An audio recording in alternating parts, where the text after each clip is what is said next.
Pero ngayon mga kababayan, ultimo ang dilawan. Galit na galit kay Cayetano dahil ginamit ang L sign.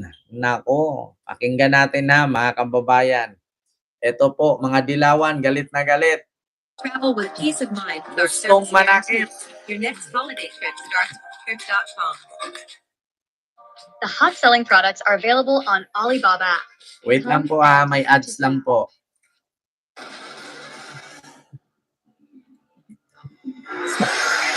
Inihalintulad ni Senador Alan Peter Cayetano ang kanyang paksyon sa mga puwersang lumaban noong panahon ng batas militar. Sa kabila ng pagkilala ng Malacanang sa bagong Senate leadership, patuloy ang pag-iit niyang hindi raw dapat maging sunod-suluran ng Senado sa ehekutibo. Yan ang Agenda Weekend Report ni Hannity. Binuhay ni Senator Alan Peter Cayetano ang isang simbolo ng paglaban noong panahon ng martial law. Sa kanyang mahigit 30-minute Independence Day livestream, hinikayat niya ang mga taga-suporta niya na ipagpatuloy daw ang laban para sa demokrasya. Ang laban sign ay naging simbolo ng pagtutol ni dating Senador Ninoy Aquino noong 1980s, panahon ng batas militar. Ani Cayetano, mahahalintulad ang pakikipaglaban ng kanyang grupo sa naging laban noon ni Ninoy.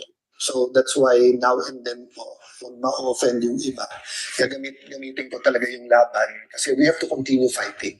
Laban lang po. It's worth the fight. We have to continue fighting, no? Once, we're a product of hope. Kailangan ng pag-asa. Ang lahat kailangan ng pag-asa. It's the end pag wala ka ng pag-asa.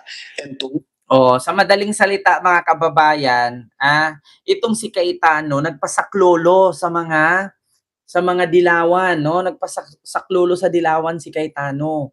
Mga kababayan, wala na kasi sa totoo lang, ang akala siguro ni Cayetano, mga kababayan, mahila niya yung simpatya ng mga kakamping. Walang sasama diyan, mga kababayan, na kakamping kay Cayetano.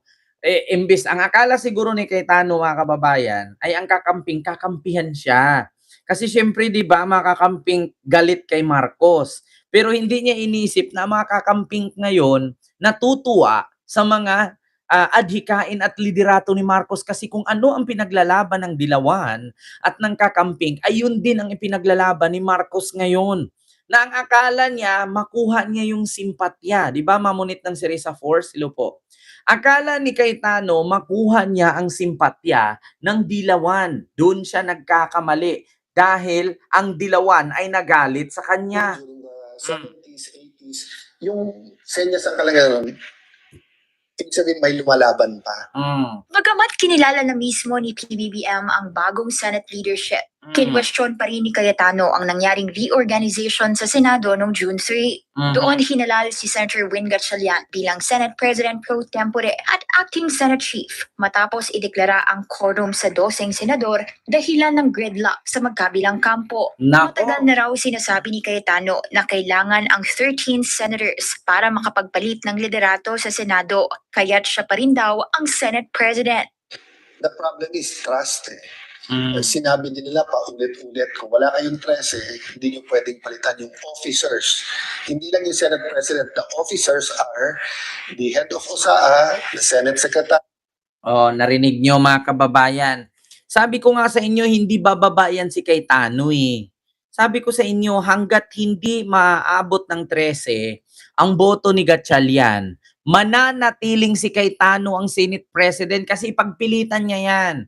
Ngayon, makikipag-away na siya dyan makikipaggulo yan siya sa Senado.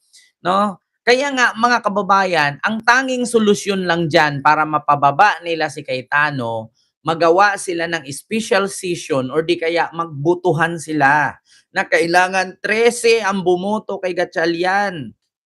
Kasi kung hindi buboto si Gatchalian, mananatiling mahahati ang Senado.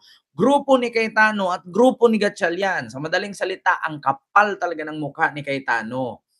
Kasi ang mga DDS ngayon, ang pagkilala nila si Cayetano ang si Cayetano ang Senate President, 'di ba? Sir Tampino TV, Ma'am Arlene. So ngayon mga kababayan, iginiit ni Cayetano na siya pa rin ang Senate President. Sabi ko nga sa inyo mga kababayan, Oo, tapos sana narinig ng mga DDS yung sinabi ni Cayetano na gawin niyang 12, gawin niyang 12 itong boto para ma-convict si Sara. Senate President Pro Tempore, which is Senator Loren Legarda, and the Senate Mm. President. Pero gumawa sila ng formula na pwede na ang 12 eh. Ang patuloy daw na standoff sa Senado ay laban daw para sa kalayaan ng institusyon. Anya, hindi dapat maging sunod-sunuran ang Senado sa ehekutibo. We're fighting na independent ang Senado at hindi utos-utusan lang ng Malacanang. We are fighting na mawala ang corruption at mawala ang poverty sa ating bansa. Una nang iginiit ng Gatchalian Bloc na sila na ang lehitimo pagdating sa Senate leadership. May pagkilala ng Malacanang, Kamara at maging ang legal luminaries. Para sa Agenda Weekend, Hannah Tia, Billionario News Channel. Nakita nyo mga kababayan, sabi ko nga sa inyo, makapal mukha yan eh.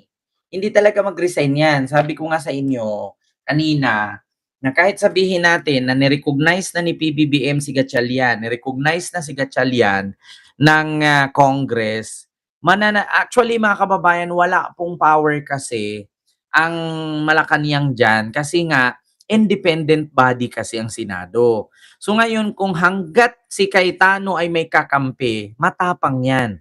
Pero pag iwanan yan ng mga kakampi niya, tatalo yan. Ang problema kasi mga kababayan, sana bukas, mayroon silang gagawing special session, magbutuhan sila para matigil na yung gulo na yan. Kasi hanggat, sa totoo lang mga kababayan, hindi kasi pwede manghimasok ang Korte Suprema dyan eh. Bakit? Wala namang wala namang malalim na pagkukuhaan ng malalim na bagay para gawing dahilan na magdesisyon ang korte. Kasi hindi naman mga disable yung mga senador, may mga utak naman. Alam nyo, ang tanging resolba sa problema na yan na nahahati sa dalawa ang Senado, mag-eleksyon sila. 'Di ba? Oo, mag-eleksyon sila. 'Di ba, mga kababayan? Yun ang tanging solusyon dyan. Hindi ang Korte Suprema, hindi si BBM, hindi ang Congress. Mag-eleksyon sila ulit at kung 13 ang makuha ni Gatchalian, okay. Kung hindi umabot ng 13 ang boto ni Gatchalian, mananatiling si Cayetano ang Senate President. Kasi mag-aaway-away sila dyan eh. Kahit si PBBM dyan pumagitna, ang tanging solusyon dyan, mag-eleksyon ulit. Kung walang mangyaring eleksyon dyan, kung walang mangyaring pag-uusap or special session dyan, ganyan, gulo pa rin. Gulo pa rin ang Senado. No? So, yun lamang po. Mga kababayan, kaya sabi ko sa inyo, makapal talaga mukha ni Petra. Mga DDS, nako sige, pangarapin nyo. He doesn't want to hold election if Cayetano loses again. Actually, mga kababayan, ganito po yan. No? Kung doon mismo, maggawa sila ng eleksyon na present si Cayetano, present si Gatchalian, doon sila magbutuhan ulit or baka bukas, no, Monday. Bukas, June 15, 2026, maggawa sila ng panibagong eleksyon. Nasa kanila na yan kung iboto nila si Gatchalian or iboto nila si Cayetano.